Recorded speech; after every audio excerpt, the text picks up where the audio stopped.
Hey everybody, John here with Strategic Investing, and it's been too long since I've uploaded a video, but I'm finally back, and it only makes sense to start off with an update on Xtract One Technologies, especially with earnings coming up later this week and how the stock has been performing over the past couple of months. So my first question to you guys here before I get started is, what are you looking for from earnings? What are you expecting? What will you be watching? Let me know in the comments below, because I really do want to get a feel for what you guys are looking for and what your expectations are.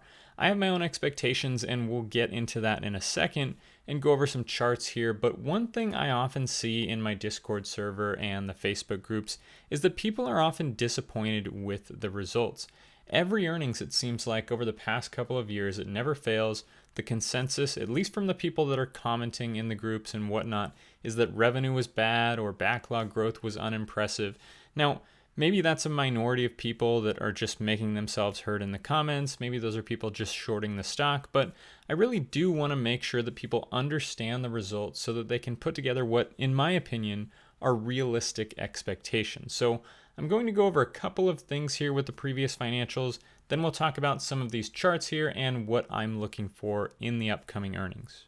So first of all, two of the main things that I focus on in every earnings report are the platform backlog and platform revenue. Now those are going to be right here. This is the platform backlog line right here. This is the platform revenue. You guys are probably familiar with this kind of spreadsheet if you guys have watched my videos before. I like to map out all of the earnings, all of the numbers, so that I can do some analysis here and figure out growth rates, charts, things like that. So what I'm looking for from these numbers here, the platform backlog, the platform revenue, is some decent growth here, because this is where we actually get to see in the hard numbers how the contracts that they're getting, the contracts that they're winning, are actually bringing in revenue and how that's flowing into the company. So I really do want to see, especially with the company, what we're looking for here is growth. I do like to see some decent growth in there. And if you guys remember from my last earnings video, we did kind of put together some projections here, some kind of numbers, if you will, on what we might be expecting in the coming quarters for the backlog, for the revenue, and I also have the signed agreements pending there. And so what we kind of did here is we took the Q1 numbers that we got here, right, and we mapped them out in two different scenarios. This scenario here being a little more moderate, and this scenario here being a little more bullish. And what we actually got in the Q2 numbers was even higher than the bullish expectations here. You can see our kind of bullish expectations for Q2 revenue, or I'm sorry, Q2 backlog was about 2.6 million, and they came in well above that at 3.3 million. And as far as the revenue goes, my bullish expectations were more in the range of 680,000, and they came in nicely above that at 720,000. Now, there are going to be obviously some different seasonalities. If they get a large upfront contract rather than subscription, that's going to definitely bump up the revenue there as well. So we could see some fluctuation here. So this is kind of more of like a long-term trend guide, what we're looking at here. But you can see, based on this growth rate that we're doing, right, we were looking at kind of the growth rate that they had from Q4 into Q1 to kind of map out what we might be expecting in Q2, Q3, Q4. Right now we have Q4 to Q1 and Q1 to Q2. That growth rate is even accelerating. And this is what, you might see from that. I would say these are some pretty bullish expectations. Again, this is just kind of a guide to show where the trends are actually putting their, platform revenue, platform backlog kind of moving into the quarters. So I think if you guys are, going into these earnings here and you're expecting numbers significantly higher than maybe what you're seeing here, you're expecting, backlog to triple quarter over quarter, or revenue to do the same thing. I really think you just have to look at the prior trend that we're moving into. Obviously, yes, growth is accelerating, and we've seen a lot of contracts announced recently. It looks like business is definitely picking up. Peter and the team have really ramped up kind of their marketing, their investor relations efforts. It looks like we see a lot more activity in the news space, in kind of their social media and things like that. So definitely it looks like things are heating up.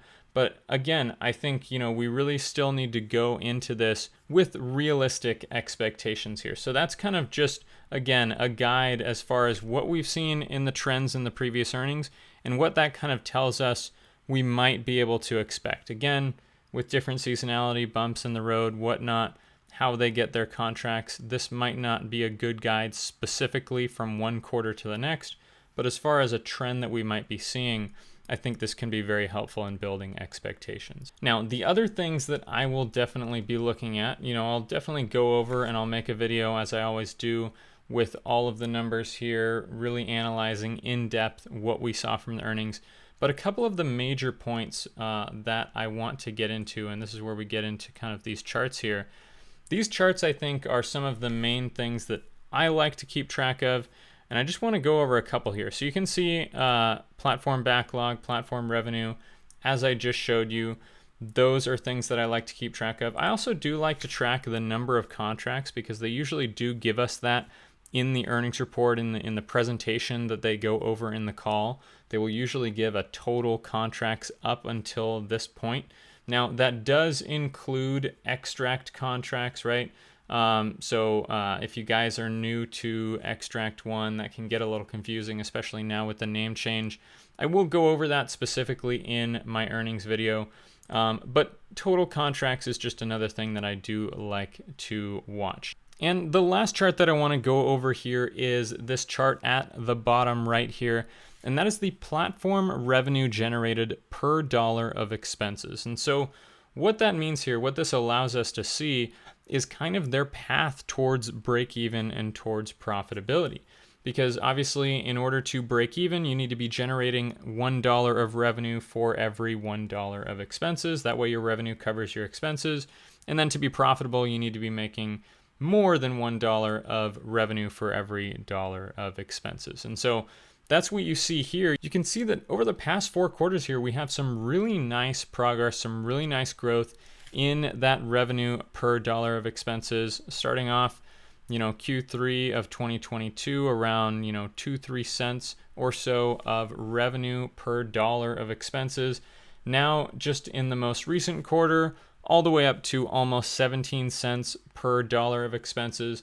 And so hopefully we see that nice growth continue, because that will put us on the trajectory. Remember, they need to get to $1 here. Right now they're at around 16, 17 cents. That needs to get up to $1 really before we see break even. And, I have these asterisks here, and I'm using specifically platform revenue. That, is something I've mentioned many times before. I like to specifically focus on the platform. The Xtract segment, is kind of more icing on the cake for me, and the platform is really what they're focusing on.